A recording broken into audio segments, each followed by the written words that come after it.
que é sobre fé. Quero falar nessa noite sobre a fé que agrada a Deus. Lucas capítulo 7, a partir do verso 1, diz assim: E depois de concluir todos esses discursos perante o povo, entrou em Cafarnaum. E o servo de um certo centurião, a quem este muito estimava, estava doente e moribundo.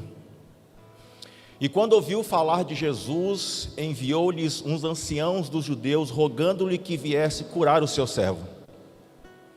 E chegando eles junto de Jesus, rogaram-lhe muito, dizendo: É digno de que lhe concedas isso, porque amas a nossa nação, e ele mesmo nos edificou uma sinagoga. E foi Jesus com eles, mas quando já estava perto da casa, enviou-lhe o centurião, uns amigos, dizendo: Senhor, não te incomodes, porque não sou digno de que entres debaixo do meu telhado. E por isto, nem ainda me julguei digno de ir ter contigo. Dize, porém, uma palavra, e o meu criado sarará. Porquanto também eu sou homem sujeito à autoridade, e tenho soldados sob meu poder, e digo a este vai, e ele vai, e a outro vem, e ele vem, e ao meu servo faz isso, e ele faz. E ouvindo isso, Jesus maravilhou-se dele, e voltando-se disse à multidão que o seguia: Digo-vos que nem ainda em Israel tenho achado tanta fé. Este homem, ele é um militar romano, um homem que faz parte da guarda do exército do rei. Este centurião, ele é responsável por uma centúria, ou seja, ele tem 100 homens que estão debaixo da sua jurisdição, estão debaixo das suas ordens.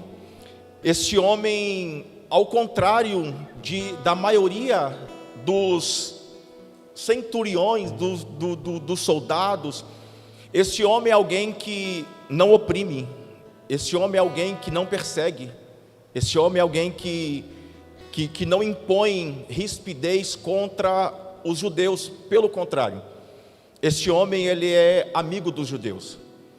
A Bíblia diz que este homem, ele é tão amigo dos judeus que ele mesmo, ele prepara, ele constrói, ele prepara tudo para que uma sinagoga fosse construída, para que os judeus tivessem liberdade nas suas reuniões, nos seus cultos.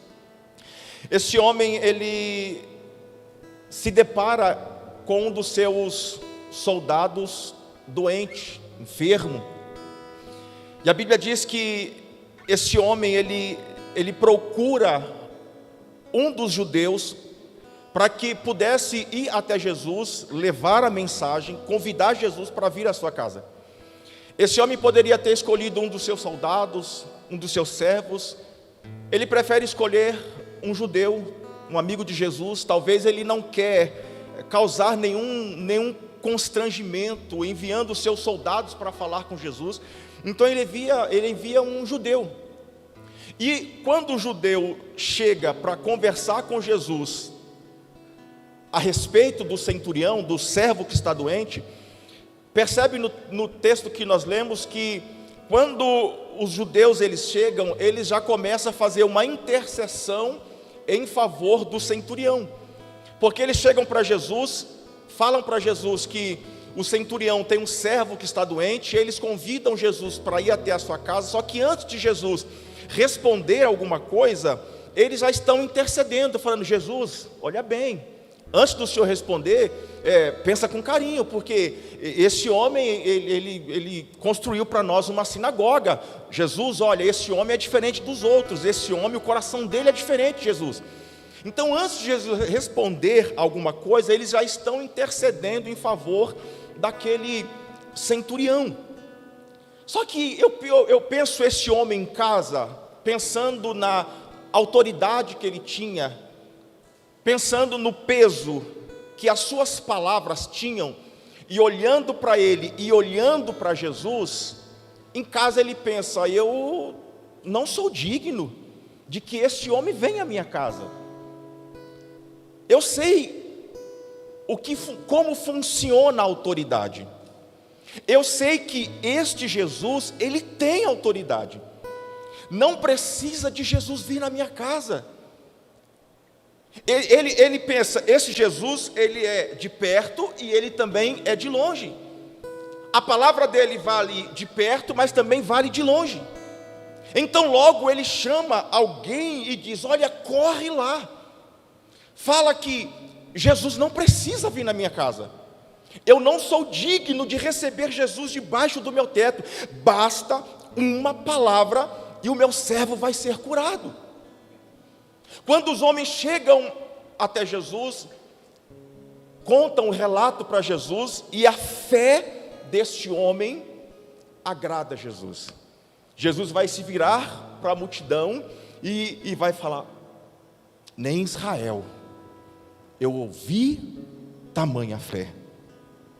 Quando nós olhamos para a atitude deste homem, nós percebemos que a fé do centurião não era uma fé que era o resultado de uma religião. Quando nós olhamos para a atitude desse homem, nós vemos que a fé dele não foi construída debaixo da religiosidade. A fé desse homem não é o resultado de uma crendice. Também a fé desse homem não é uma fé estéril, que não gera nada, que não produz nada. A fé desse homem não é um tipo de fé que precisa de um amuleto, de algo tangível para pegar, para tocar. A fé deste homem é um tipo de fé que não precisa de um ponto de contato, entende? A fé deste homem não estava em coisas, a fé deste homem estava em Jesus. Jesus não precisa vir, basta uma palavra. Se o Senhor der uma palavra, é o suficiente. Não precisa Jesus de amuleto nenhum. Se o Senhor der uma palavra, eu sei que o meu servo, ele vai ser curado. Basta uma palavra e a nossa história muda. Basta uma palavra e uma sentença de divórcio cai por terra. Basta uma palavra e aquele diagnóstico médico, ele é mudado. Basta uma palavra e vidas são transformadas, e vidas são restauradas. Basta uma palavra. A Bíblia diz em Gênesis capítulo 1 e o verso de número 3, que pelo poder da palavra, todas as coisas foram criadas. E Deus disse: haja luz, e houve luz. Ezequiel capítulo 37, a palavra diz que Ezequiel está diante de um vale seco. E a palavra diz que o Senhor pergunta para o Ezequiel: Ezequiel, pode esses vales, esses ossos voltar à vida? Ezequiel diz: Senhor, o Senhor sabe. E o Senhor diz para ele: Ezequiel, então profetiza. Ezequiel, abre a tua boca, usa o poder das palavras. E a Bíblia diz que Ezequiel naquele momento ele abre a sua boca e começa a profetizar. E a palavra diz que naquele momento começaram a se juntar ossos com os ossos, nervos com nervo. Basta uma palavra e toda a situação pode ser transformada. Nesta noite, se nós usarmos o poder da palavra, nós podemos nesta noite liberar uma palavra para quem da nossa família ainda não é salvo e ela ser salva. Nós podemos nessa noite usar o poder das palavras para nós liberarmos uma palavra para alguém que não está aqui, alguém da sua família que ficou em casa doente, enfermo, seja doença do corpo, seja doença da alma. Nós podemos usar o poder das palavras essa noite para nós liberarmos uma palavra e toda doença, toda enfermidade, seja física, seja emocional, seja espiritual, e ela ir embora. Nós podemos nesta noite nos posicionarmos em Deus e liberarmos palavras. Pelo poder da palavra, a Bíblia diz que o Lázaro está enfermo. O Lázaro morre. Quando Jesus chega, o lugar está tomado de tristeza, porque o Lázaro morreu. Jesus chega diante daquela tumba onde colocaram Lázaro, e pelo poder da palavra, Jesus diz para o Lázaro: Lázaro, sai para fora. E no mesmo instante, a Bíblia diz que o Lázaro voltou à vida e saiu para fora. Talvez alguém na nossa casa, talvez alguém em nossa família que morreu, e nós precisamos nos levantar e pelo poder da palavra falar para alguém que está ao nosso lado: sai deste lugar, volte à vida, sai para fora. Usarmos o poder da palavra para nós liberarmos ressurreição sobre a vida de alguém. Há poder nas palavras. E o centurião, ele entendeu isso, que havia poder nas palavras de Jesus. Oh glórias! E o que nos torna livres para nós desfrutarmos desta fé viva, o que nos torna livres para nós caminharmos debaixo desta fé viva, é o quanto que nós conhecemos o Cristo, o quanto nós conhecemos Jesus. Porque você percebe que o nível de confiança, o nível de fé que foi depositado na pessoa de Jesus, é a confiança de alguém que conhece, é a confiança de alguém que sabe que aquela confiança é merecedora da pessoa de Jesus. Porque se esse homem não conhece Jesus nesse nível, certamente Jesus precisaria entrar debaixo do seu teto. Mas ele disse: não, eu conheço ele, eu sei quem ele é, eu conheço Jesus, então basta que ele dê uma palavra e o meu servo vai ser curado. E o que nos autentica para nós andarmos debaixo desta fé é o quanto que nós conhecemos Jesus. Porque se o nosso nível de conhecimento de quem Jesus é, vai nos dar leveza, vai nos dar tranquilidade, para nos momentos difíceis da nossa vida, nós colocarmos a nossa confiança toda em Jesus, nós depositarmos em Jesus o nosso futuro. E foi o que este homem ele fez. Aí a pergunta é: por que nós precisamos renovar a nossa fé em Jesus? Por que nós precisamos renovar a nossa fé em Jesus? Número 1, para nós suportarmos e permanecermos nele. Porque nem sempre depois de uma oração feita com fé, nós vamos ser atendidos da forma que nós gostaríamos. E isso é bem claro quando nós lemos 2 Coríntios capítulo 12, o verso 8 e o verso 9.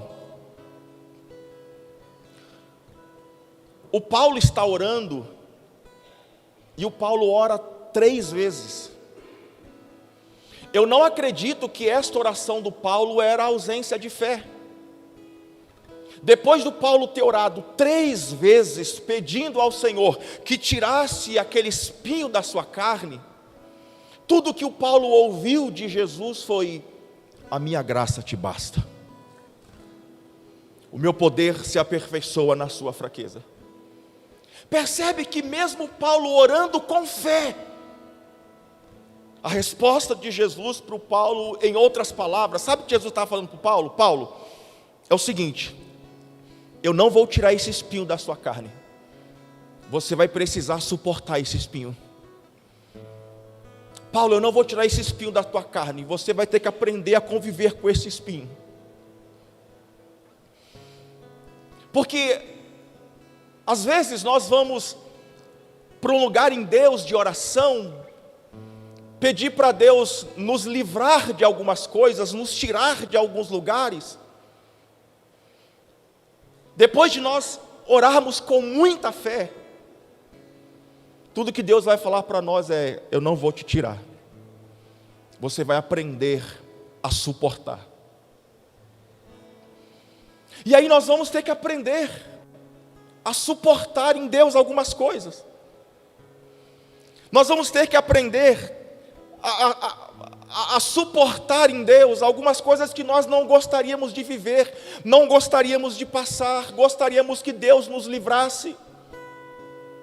Só que no dia que Deus falar para nós: não, eu não vou te tirar, você vai ter que suportar, nós precisamos ter a nossa fé renovada,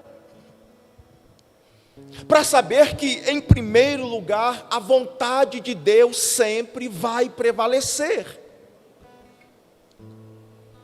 Quando nós olhamos para Jesus lá no Getsêmani, nós conhecemos a oração de Jesus: Pai, se possível, passa de mim esse cálice, mas que todavia seja feita a tua vontade. No silêncio de Deus, nós ouvimos Deus falando assim para o filho: filho, você vai ter que suportar a dor. Filho, você vai ter que suportar a cruz, porque a sua dor faz parte do meu propósito. Você vai ter que suportar, filho. Você vai ter que suportar. E falar de suportar dor é uma coisa que nós não queremos nem ouvir falar. Que negócio é esse de suportar dor? Que conversa é essa de suportar dor? Não, eu quero que Deus me tira dela. Eu quero que Deus me arranca da dor. Só que às vezes Deus está falando para nós: você precisa suportar, porque é neste processo que eu estou te amadurecendo, que eu estou te dando experiência comigo. Eu sei que algumas vezes nós já oramos com fé, pedindo a Deus para nos tirar, e Deus não nos tirou. Ao invés de Deus nos tirar, Deus nos deu força para nós passarmos, para nós atravessarmos. Nós também precisamos renovar a nossa fé em Jesus para nós permanecermos. Porque nós somos ensinados, ao longo da nossa caminhada cristã, a nós sempre desenvolvermos um tipo de fé, sempre para nós recebermos alguma coisa. Então nós sempre aprendemos e ouvimos alguém falar assim: olha, está com algum problema? Tenha fé que você vai receber. Olha, está precisando de alguma coisa? Tenha fé, você vai receber. Alguém que está enfrentando um momento de enfermidade, de doença, e alguém diz assim: olha, tenha fé, que você vai ser curado. Isso é verdade? Claro que é. Eu acredito nisso? Claro que eu acredito nisto. Só que nós, nesses dias, nós precisamos desenvolvermos um tipo de fé, não apenas para nós recebermos algo, um tipo de fé que nós precisamos desenvolver para nós continuarmos e permanecermos nele, quando ele não atender o nosso pedido. Quando nós olhamos para a palavra de Deus, Mateus capítulo 15, e o verso de número 23, nós aprendemos muito com a mulher cananeia.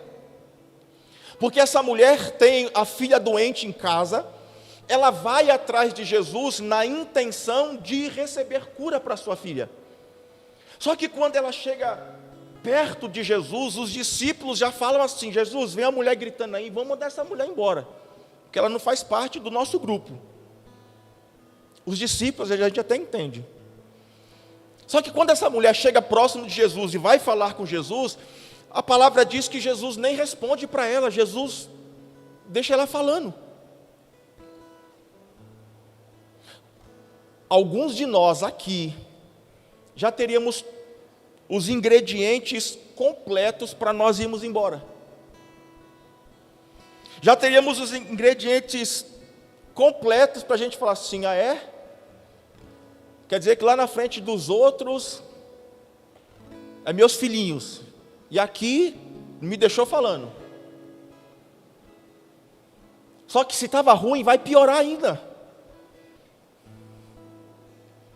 Porque Jesus vai olhar para ela e vai falar para ela: olha, você não é a minha prioridade.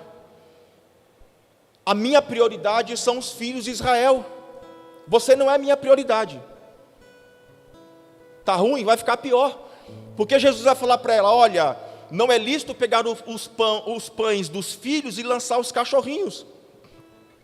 Você percebe que ela vai procurar Jesus para receber.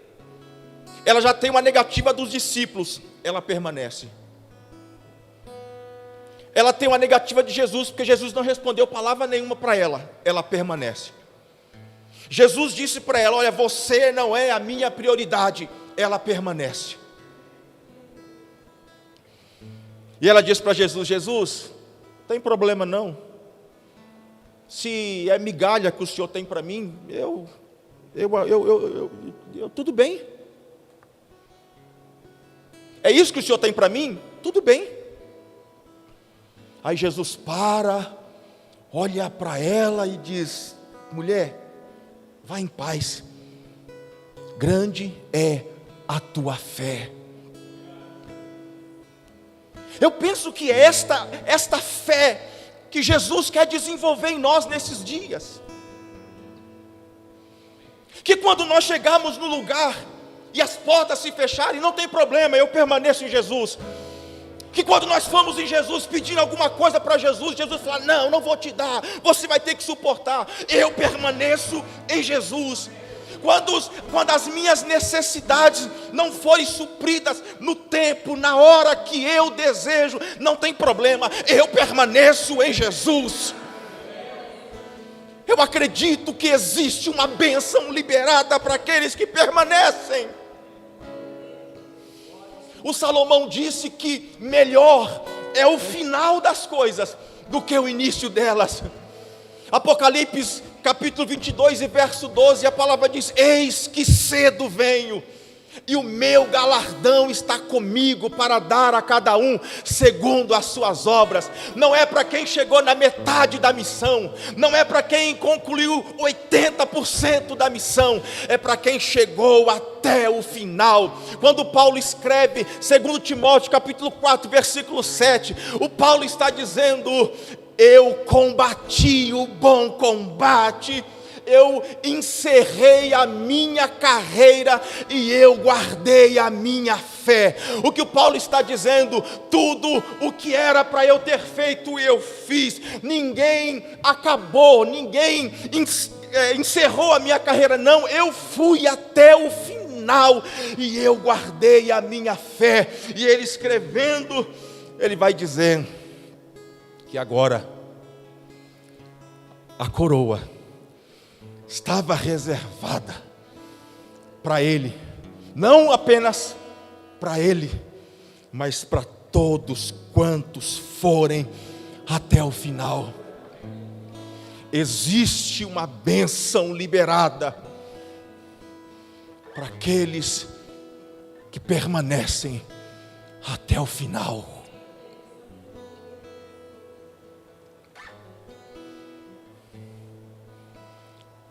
Se nós não chegamos ainda no final, por que queremos parar? Por que queremos então desanimar? Então por que queremos desistir? Minha oração é que nesta noite o Senhor renove a nossa fé, para nós suportarmos e para nós permanecermos nele até o último dia da nossa vida, para que nós possamos chegarmos na eternidade e ouvirmos de Jesus: vinde benditos de meu Pai, possuir por herança aquilo que foi preparado para vocês desde a fundação do mundo. Isso é para quem permanece. Isso é para quem suporta. Nós só estamos aqui essa noite porque alguém suportou. Nós só estamos aqui essa noite porque alguém não desistiu. Nós só estamos aqui essa noite porque alguém um dia teve coragem de ser lançado lá no Coliseu, mas dizer: eu permaneço nele.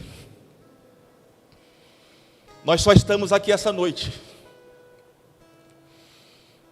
porque alguém suportou. Eu falando isso, eu me lembro de quantas vezes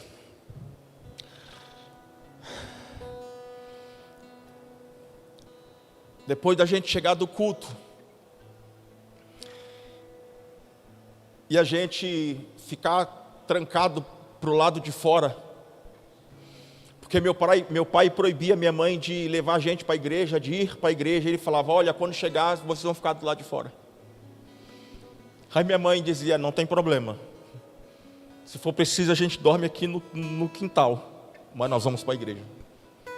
E quantas vezes nós chegamos do culto, a porta estava trancada, ele estava dormindo e não podia bater na porta, e a gente ficava lá do lado de fora, esperando a hora que ele ia acordar na madrugada, para ver se a gente já tinha chegado da igreja.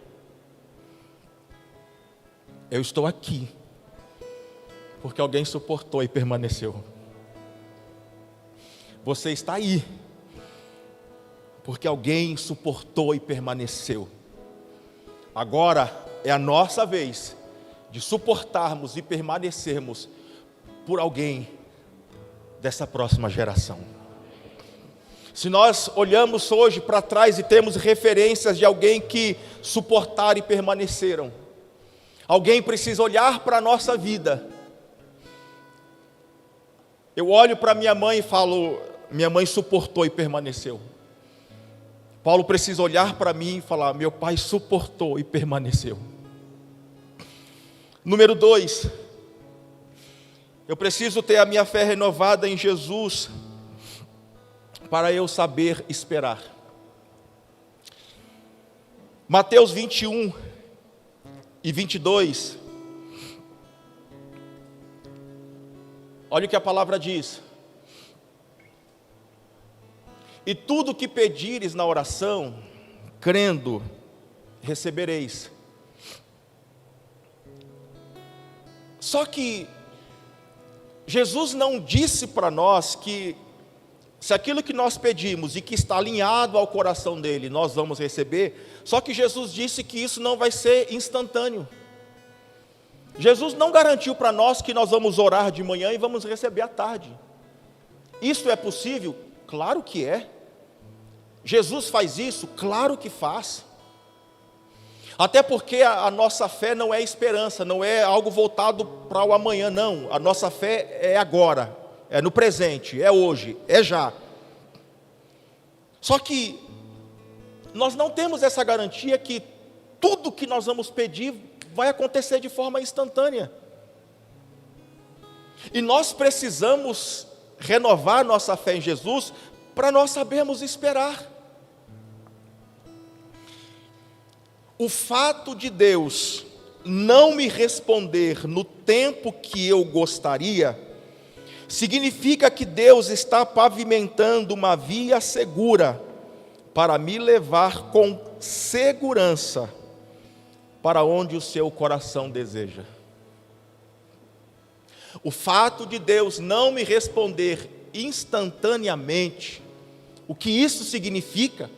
Significa que Deus está construindo, está pavimentando uma via de segurança para nos levar para onde o seu coração deseja.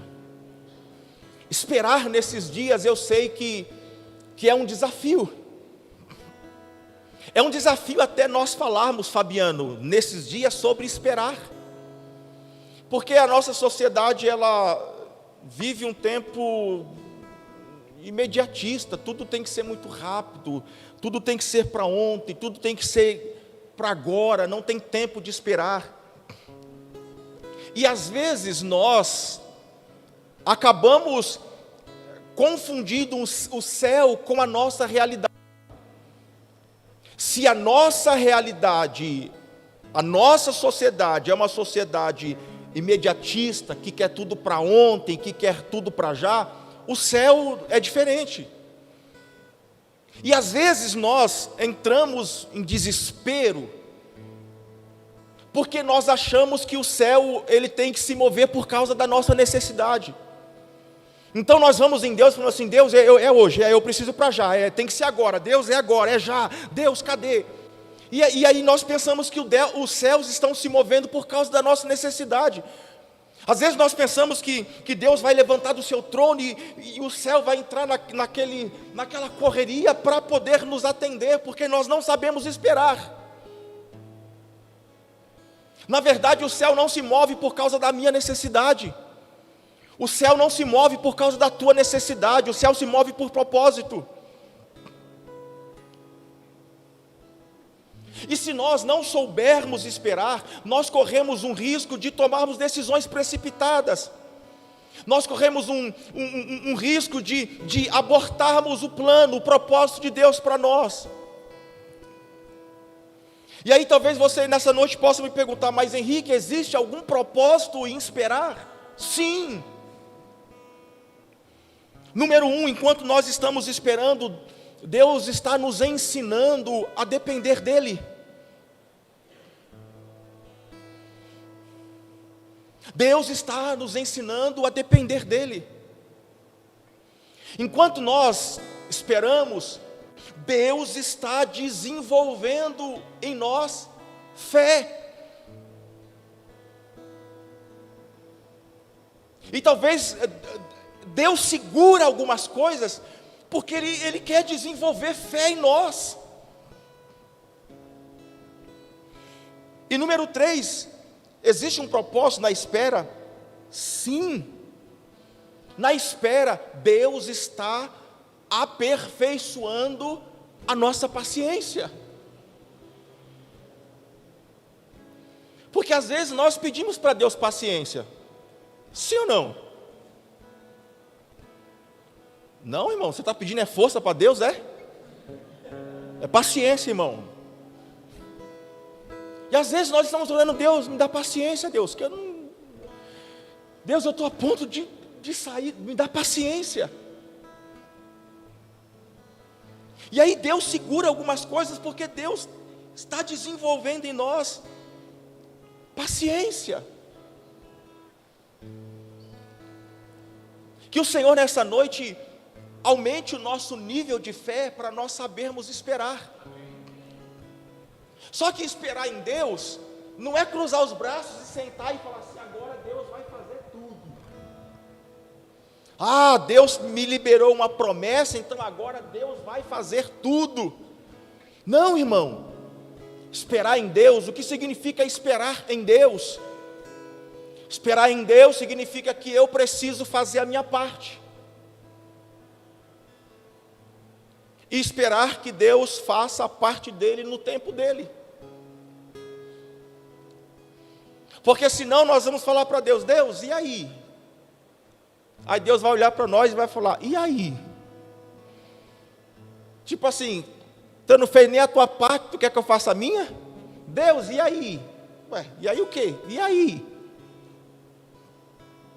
Quando eu olho para a Bíblia, 1 Samuel, no capítulo 24, verso 4, eu penso que o Davi só foi o Davi, porque o Davi soube esperar. Davi já tinha sido ungido por Samuel, você se lembra? E aí o Samuel, o Saul fica endemoniado e o Saul quer acabar com Davi. Deus cria uma oportunidade. Davi tem total condição de acabar com a vida do Saul e antecipar o seu processo. Olha o que a palavra diz: então os homens de Davi disseram: eis aqui o dia em qual o Senhor te diz: eis que te dou os teus inimigos nas tuas mãos, e far-lhe-ás como te parecer bem a teus olhos. E levantou-se Davi, e mansamente cortou a orla do manto de Saul. Olha o que os homens do Davi falam para ele: Davi, é hoje, mano, é agora, é hoje que nós vamos cantar, agora é só vitória, agora é só vitória. O Davi poderia ter acabado com ele, só que o Davi corta um pedacinho da roupa, dá um passinho para trás. Em outras palavras, o Davi estava dizendo: o meu tempo ainda não chegou. O que é meu, o que Deus me prometeu é meu. Na hora certa, eu vou chegar no lugar que Deus preparou para mim. Davi não se preocupou em antecipar nada, porque aquilo que Deus te prometeu é seu. Pode se levantar o inferno, pode se levantar os demônios, aquilo que Deus te prometeu é teu. E deixa eu te falar uma coisa: Deus nem precisa da nossa ajuda para cumprir aquilo que Ele mesmo disse. Eu só preciso me posicionar em Deus, para que aquilo que Ele nos falou aconteça na nossa vida. Número 3, e nós vamos orar.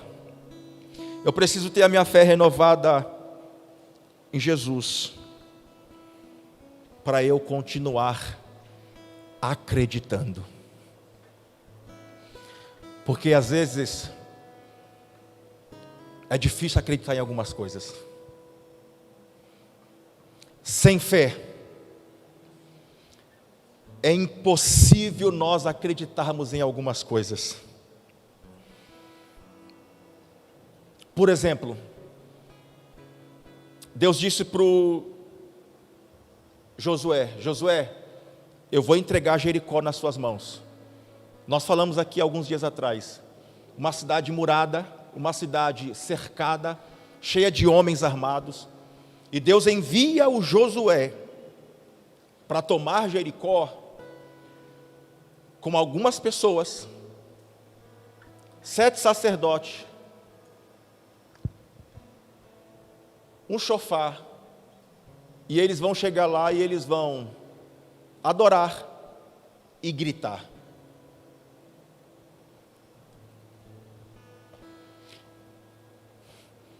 Gente, se a gente olhar para isso com o olhar natural, a gente fala assim: Senhor, não vai dar não.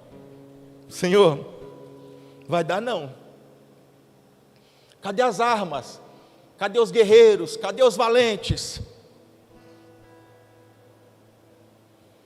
Existem algumas coisas que Deus fala para nós, irmão, que só é possível nós acreditarmos e nós vivermos por aquilo por fé. Quando Deus, em Juízes capítulo 6 e o verso 12, quando o Gideão está lá no lagar malhando trigo, escondido dos midianitas, e aí aparece um anjo e fala para o Gideão assim: o Senhor é contigo, varão valoroso. Irmão, se fosse você, o que você faria? O que você faria? Você está lá escondido, talvez pensando: Deus está distante de nós, Deus se afastou de nós, e de repente aparece um anjo e diz: o Senhor é contigo, varão valoroso. Você ia ficar feliz?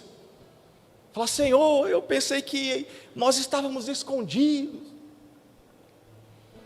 Sair correndo, eu sei que você não ia. Você ia ficar lá. Irmão, eu ia ficar feliz.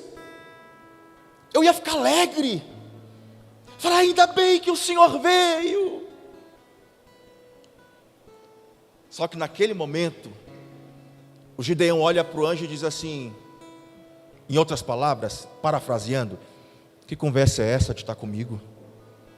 Que conversa é essa? Se o Senhor estivesse comigo, nós não estaríamos passando pelo que nós estamos passando. Olha só, o anjo olha para o Gideão e enxerga no Gideão o que, gente? Um guerreiro, um varão de valor. Só que no versículo 15, quando o Gideão olha no espelho, quem é que o Gideão vê? Vamos ler, 1, 2, 3.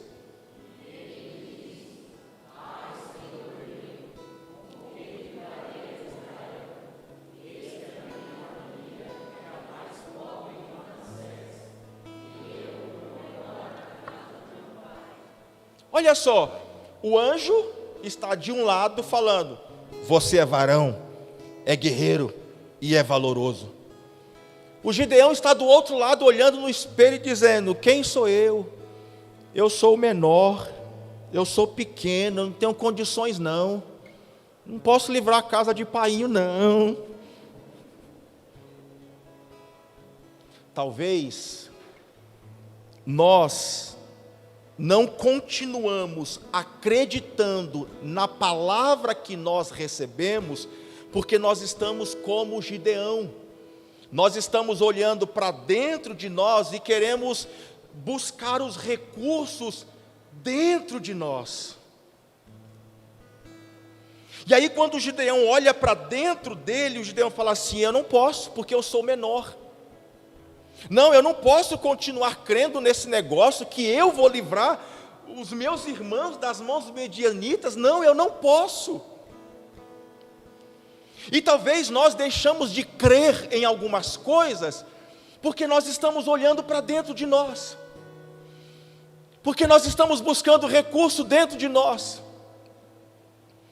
Pergunta para alguém que está orando para o seu marido há 10, 15, 20 anos, para que Deus salve a vida dele, e Deus ainda não salvou. Eu preciso ter a minha fé renovada para eu continuar crendo que antes dele morrer, Deus vai salvar a vida dele. Pergunta para uma mãe que está orando para o seu filho, que há muitos anos está envolvido com as drogas. Eu preciso ter a minha fé renovada em Jesus para eu continuar crendo. Por favor, se coloque de pé, já estou terminando. Que nesta noite a nossa fé, ela seja renovada, para nós suportarmos e permanecermos em Jesus. Que a nossa fé seja renovada, para nós sabermos esperarmos. Que a nossa fé nessa noite seja renovada, para nós continuarmos crendo em coisas que aparentemente, que humanamente falando, parece impossível. Mas o nosso Deus é o Deus que ainda realiza coisas impossíveis. Talvez você é alguém que entrou aqui nessa noite, ou você é alguém que está em casa, nos acompanha pela internet, e talvez nesta noite você tenha uma demanda de impossibilidade humana. Talvez existam algumas coisas que você tem olhado com o olhar humano e parece ser uma realidade bem distante. O nosso Deus é o Deus que ainda faz coisas impossíveis. Nessa noite deposite nele a sua fé. E talvez nessa noite você é alguém que diz, mas sabe o que é? É que eu tenho pouca fé. Não tem problema. Mateus 15 ou 17, está na Bíblia. A palavra diz que nós citamos assim: se nós tivermos fé do tamanho de um grão de mostarda, nós vamos dar uma ordem. Só que na verdade não é isso que está escrito na Bíblia. Não é isso que está escrito na Bíblia. O que está escrito na Bíblia é que se nós tivermos fé como um grão de mostarda. O que isso quer dizer? Um grão de mostarda, o pastor e a pastora já foram em Israel, já viram, né? Minúsculo, muito pequeno. Só que uma vez que esse grão é plantado, é a maior hortaliça que existe. O que é que Jesus está ensinando para nós? A fé é pequena, não tem problema. Só que ao ponto que você me conhece, ao ponto que você se relaciona comigo, esta fé precisa crescer e precisa se desenvolver. Que o Senhor desenvolva a nossa fé essa noite. Que o Senhor desenvolva a nossa fé essa noite, para nós olharmos para a nossa região, para nós olharmos para a nossa sociedade, não com um olhar de que é assim mesmo, de que é a situação mesmo, mas que nós possamos olhar com o olhar de Jesus, crendo que é possível nós sermos parte de uma transformação na nossa região, de nós olharmos para o cenário do nosso país, de nós olharmos para o futuro do nosso país, não com o olhar dizendo assim: agora eu vou me preparar, porque agora vai ter isso, vai ter aquilo, olha, eu vou me proteger por causa disso ou por causa daquilo. Não, que essa noite o Senhor desenvolva a nossa fé, que o Senhor amplie a nossa visão, para nós olharmos para o futuro do nosso país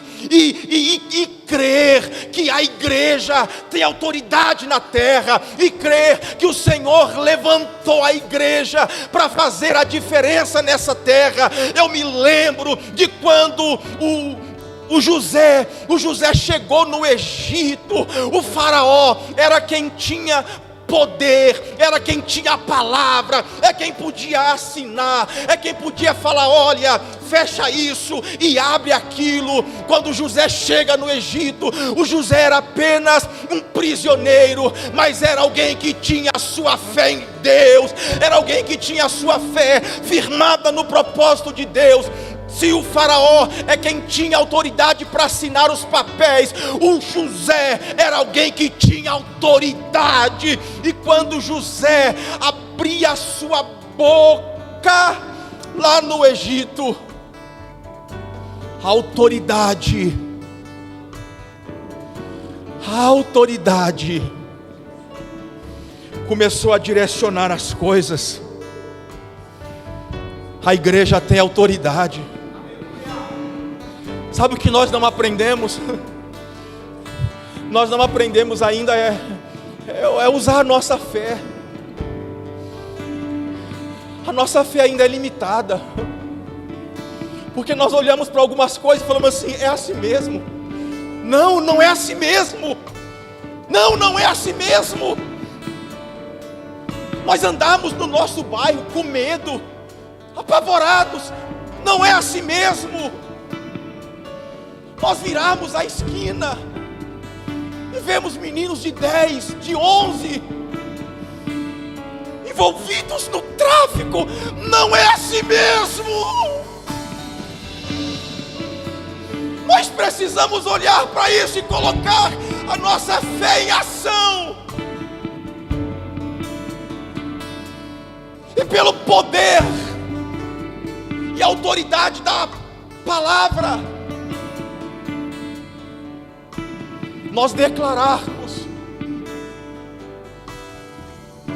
que a nossa região, na nossa região, índice de violência, o índice de crianças sendo abusadas, o índice de meninos novos nas drogas, o índice dos divórcios, dos relacionamentos familiares falidos e acabados. Não! Que o Senhor nessa noite ative uma fé em nós,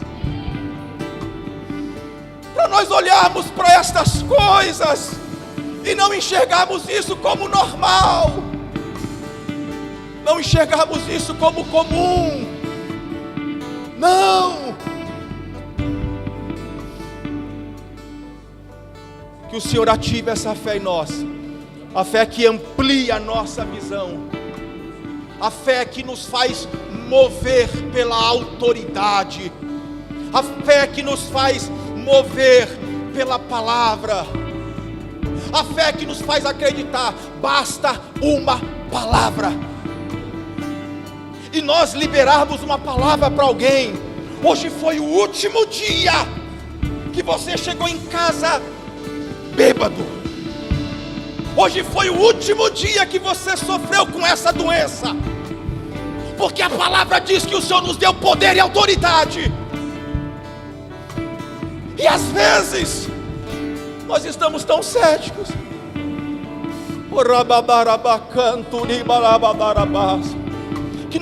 que nós vamos nos acostumando.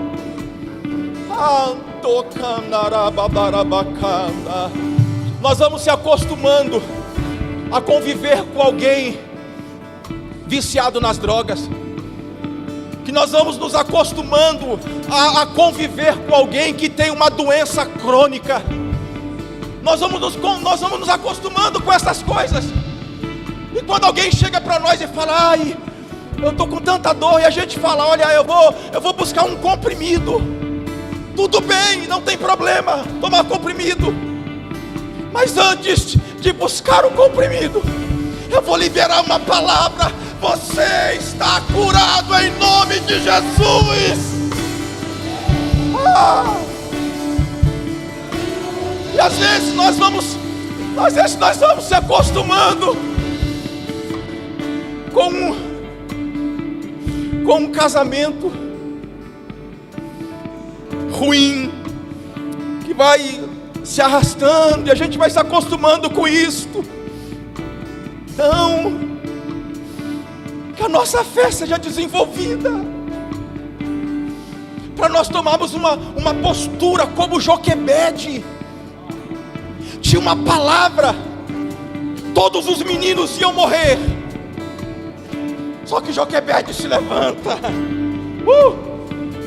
Joquebede pega o Moisés, coloca o Moisés num cestinho e diz: no meu filho, na minha casa, na minha família, ninguém toca.